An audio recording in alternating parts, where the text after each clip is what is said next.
श्री शिवाय नमस्तुभयम। आज हम आपको एक बेहद अनमोल जानकारी देने जा रहे हैं। पंचांग के अनुसार कार्तिक मास के शुक्ल पक्ष की एकादशी को देव उठनी, देवोत्थान और प्रबोधिनी एकादशी कहते हैं। इस दिन भगवान विष्णु 4 महीने के शयन के बाद जागते हैं। बहुत सी जगहों पर इस दिन तुलसी विवाह भी कराया जाता है। इस दिन से चतुर्मास का समापन होने के साथ ही मांगलिक कार्य भी प्रारंभ हो जाते हैं। आइए जानते हैं साल 2025 में देव उठनी एकादशी की सही तारीख, पूजा व पारण का शुभ मुहूर्त, पूजा विधि और इस दिन क्या करें क्या ना करें। देव उठनी एकादशी शुभ मुहूर्त 2025 साल 2025 में देवउठनी एकादशी का व्रत 1 और 2 नवंबर को रखा जाएगा। एकादशी तिथि प्रारंभ होगी 1 नवंबर सुबह 9:11, एकादशी तिथि समाप्त होगी 2 नवंबर सुबह 7:31 अभिजीत मुहूर्त होगा। सुबह 11:42 से दोपहर 12:27 पारण का समय होगा। 2 नवंबर दोपहर 1:11 से दोपहर 3:23 हरिभाषर समापन होगा। दोपहर 12:55 देवउठनी एकादशी पूजा विधि एकादशी कार्तिक माह की शनिवार एकादशी के दिन है। इस दिन आप लोगों को इस वाले उपाय एकादशी के दिन को जरूर कर लेना। भले ही आपने महीने भर इस उपाय को ना किया हो, पर अगर आपने इस कार्तिक माह के शनिवार एकादशी के दिन अगर इस वाले उपाय को कर लिया तो आपको इस उपाय को करने का वो फल मिलेगा जिसकी आपने कभी कल्पना भी नहीं करी होगी।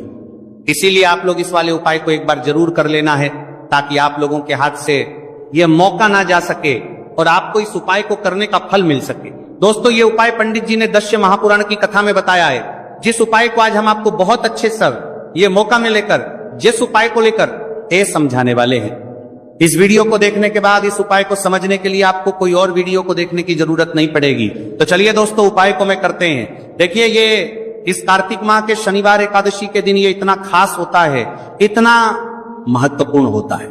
देखा गया है कभी कभी बड़े बड़े पूजा पाठ अनुष्ठान से जो मनोकामना पूर्ण नहीं होते, वह कार्तिक माह की शनिवार एकादशी के दिन एक छोटे से उपाय करने से ही आपकी मनोकामना पूर्ण हो जाती है। और बहुत सारे लोगों ने इस उपाय को किया भी है और उनको इस उपाय को करने का फल भी जरूर मिला है।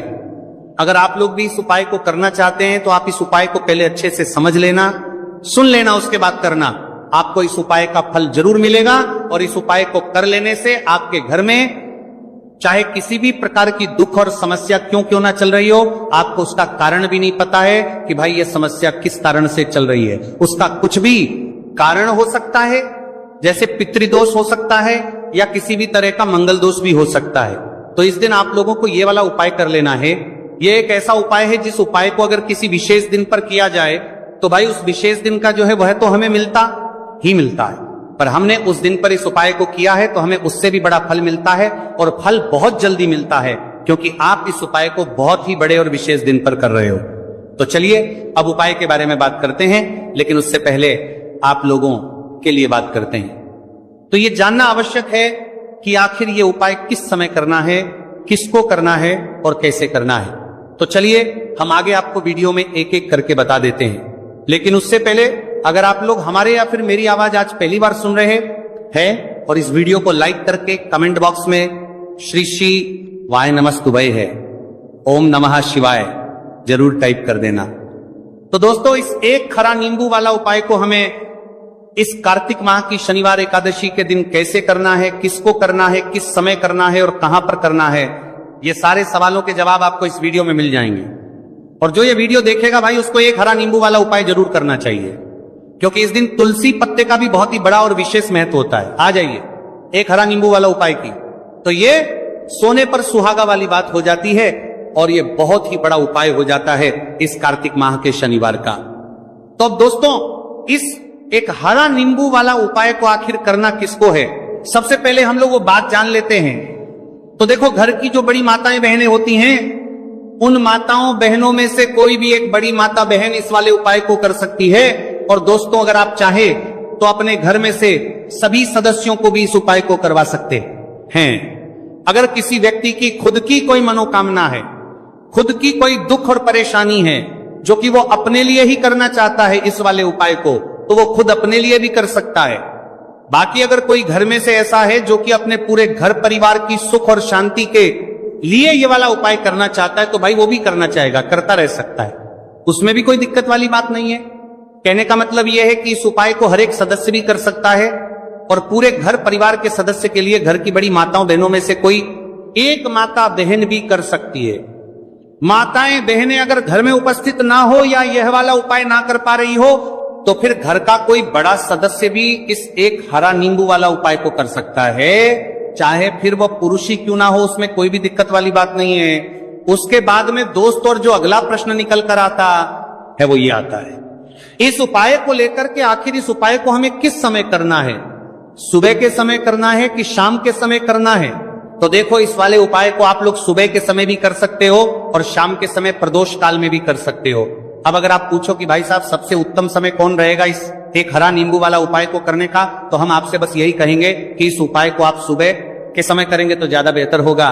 बाकी अगर प्रदोष काल शाम के समय भी करेंगे तो भी अच्छा होगा, उसमें कोई भी दिक्कत वाली बात नहीं है। तो अब दोस्तों, जो अगली सबसे बड़ी और महत्वपूर्ण बात आती है वो यह आती है कि सुबह अगर हम उपाय को करेंगे तो हमें कितने बजे से लेकर कितने बजे तक के बीच में करना है, और शाम के समय प्रदोष काल में करेंगे तो हमें कितने बजे से लेकर कितने बजे के बीच में करना है। तो देखो, सुबह जितनी जल्दी हो सके आप उपाय को करने की कोशिश करना। बाकी अगर किसी कारणवश लेट भी हो जाओ, थोड़ी देर भी हो जाए तो 10 या 11:00 बजे तक भी आप उपाय कर लेना, पर 12:00 बजे से ज्यादा देरी ना हो। ठीक है, इस बात का ध्यान रखना। उसके बाद में दोस्तों, अगर शाम के समय प्रदोष काल की बात करें, प्रदोष काल का जो समय है होता है वह शाम के 6:00 बजे से शुरू हो जाता है। मतलब शाम के 6:00 बजे से लेकर 7:00 बजे ए के बीच का जो समय होता है, यह समय प्रदोष काल का समय होता है। तो आप इस उपाय को 7 या 8 बजे के बीच में भी कर सकते हो।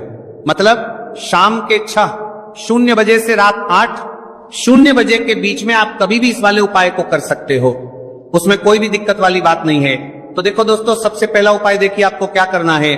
तो एक हरे नींबू से आप अपने जीवन से 1000 क्या लाख क्या करोड़ों शत्रुओं का भी सफाया कर सकते हैं, और कभी भी आपके शत्रु आपके दुश्मन आपको पलट कर देखें ये भी नहीं।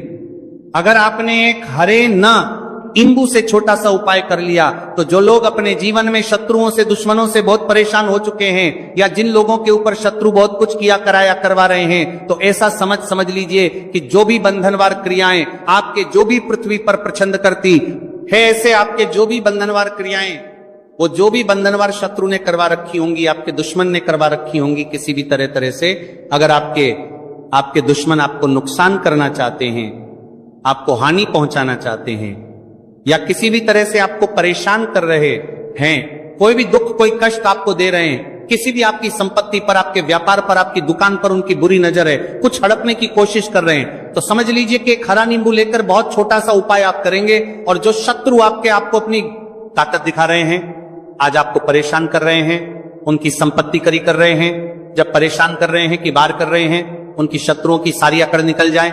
एक हरे नींबू के उपाय को अगर आप सही तरीके से कर लेते हैं तो देखिए, उपाय पूरा समझिए, सही से समझ के उपाय करेंगे तो 101% ये उपाय काम करता है, और जो भी आपके दुश्मन हैं या जो भी आपके शत्रु हैं उनका सफाया पूरी तरह से हो जाता है। तो इस उपाय को आप किसी भी दिन कर सकते हैं। दूसरी चीज, स्त्री पुरुष कोई भी इस उपाय को कर सकता है। ऐसा उपाय आज की वीडियो में लाए हैं जिसमें आपके कोई पैसे खर्च नहीं होने वाले, सिर्फ आपको एक नींबू से उपाय करना है। अब ये हरा नींबू ही है जो आपके जीवन से शत्रुओं का पूरी तरह सफाया कर देगा, और कभी भी दुश्मन और शत्रु आपको परेशान नहीं कर पाएंगे। चाहे शत्रु और दुश्मन कितने भी पावरफुल हो, कितने भी ताकतवर क्यों ना हो, फिर भी आपका बाल बांका नहीं कर सकते। मतलब कितनी भी कोशिश कर ले, लेकिन फिर भी आपका कुछ नहीं बिगाड़ और पाएंगे। तो चलिए बात कर लेते हैं उपाय की। उपाय किस तरह से आपको करना है, तो देखिए, सबसे पहले तो आपको इसमें हरा नींबू लेना है, कि ठीक है ना। अब ये उपाय गुप्त शत्रुओं के लिए भी है और उस दुश्मन के लिए भी है जो सामने से आप पर वार कर रहा है, आपको किसी भी तरह की धमकी दे रहा है, कोई नुकसान आपका कर रहा है, वो शत्रु भी परास्त हो जाएगा। और जो आपके पीठ पीछे आपका बुरा कर रहे हैं, क्योंकि देखिए, जो गुप्त शत्रु होते हैं ना, इनका ना तो हमें नाम पता होता है, ना इनका एड्रेस पता होता है, ना ये पता होता है कि कितने शत्रु हैं, है ना, क्योंकि ये तो गुप्त तरीके से शत्रुता करते हैं, और गुप्त शत्रु के बारे में किसी को कुछ पता नहीं चल पाता है। बहुत कम लोग होते हैं जान जाते हैं कि यहां किसी ने कुछ करवा रखा है, फिर भी ये नहीं जान पाते हैं कि कौन व्यक्ति है जो ऐसा करवा रहा है ना। ये बहुत मुश्किल है पता करना।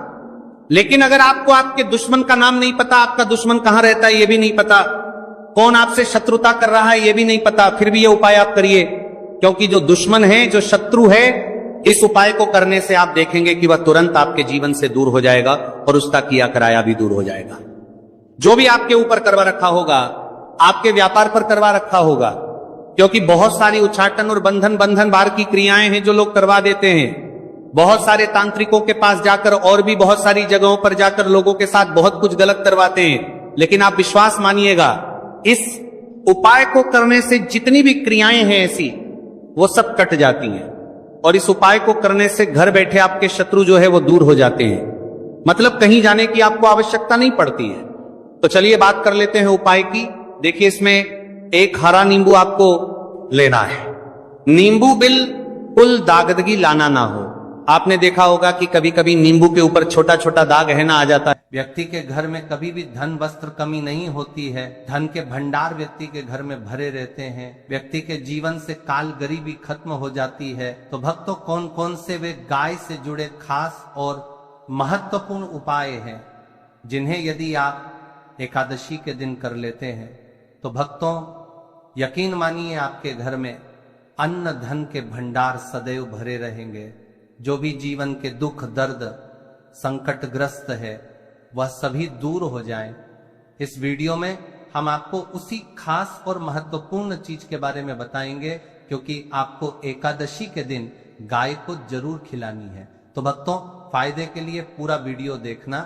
यदि आज की इस वीडियो को आपने बीच बीच में से देखा, काट काट कर देखा, तो यकीन मानिए जीवन में आपको कभी सफलता हासिल भी नहीं होगी, क्योंकि इस वीडियो में आपको कुछ ऐसे उपाय गाय से जुड़े बताने वाले हैं जिन्हें करने से आपके जीवन के जो भी दुख दर्द संकट है या कामयाबी होने में कोई बाधाएं आ रही, सभी से छुटकारा मिलने वाला है।